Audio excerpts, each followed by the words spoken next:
Hello Lakers fans, subscribe to the channel so you don't miss Lakers first-hand news and leave your like to strengthen the channel. The Washington Wizards may have waited too long to trade star guard Bradley Beal. He had his best season in 2020-21, where he averaged 31.3 points a game. He has fallen off over the past two seasons and averaged 23.2 a game in each. The Los Angeles Lakers are a team that has coveted Beal for years, but the price to get him was either too steep or he simply wasn't available in a trade.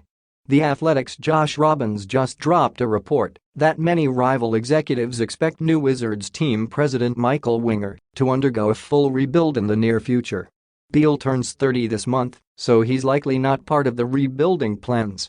The three-time All-Star's trade value is likely the lowest it has been in a long time.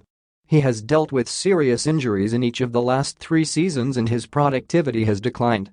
Considering he's only entering the second year of a 5-year, $251 million contract, the Wizards may be happy to unload him on the cheap.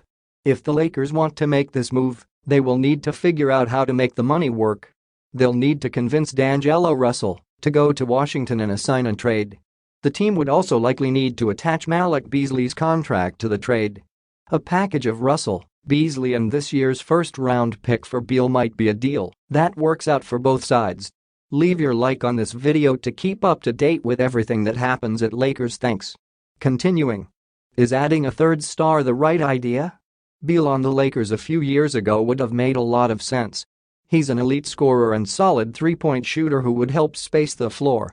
It's possible that he can still do that, but his contract is massive, he's getting older, and has had trouble staying healthy.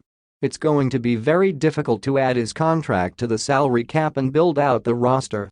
If Anthony Davis, LeBron James and Beal were all good to play in 70 games in the regular season, then it's a trio that could lead a team to a championship.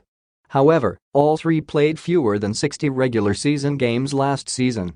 The Lakers need a player who can play most of their game if they're going to go the route of adding another star. Beal isn't the player at this stage in his career. Run it back? It's becoming clear that LeBron could put pressure on the team to add Kyrie Irving.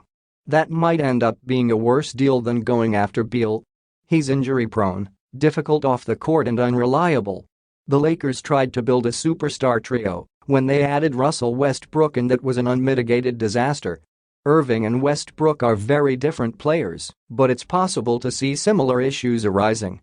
The Lakers were good enough to go to the Western Conference Finals with a team that was largely constructed at the trade deadline. Adding some depth to the group that went on a run this year isn't the worst idea. If the Lakers can find a starting center and a wing who can hit some threes and play defense, they could be back in contention next season. Running it back isn't always a bad idea. Put your opinion in the comments as it is very important for Lakers. I update you at any time with the latest news from Lakers.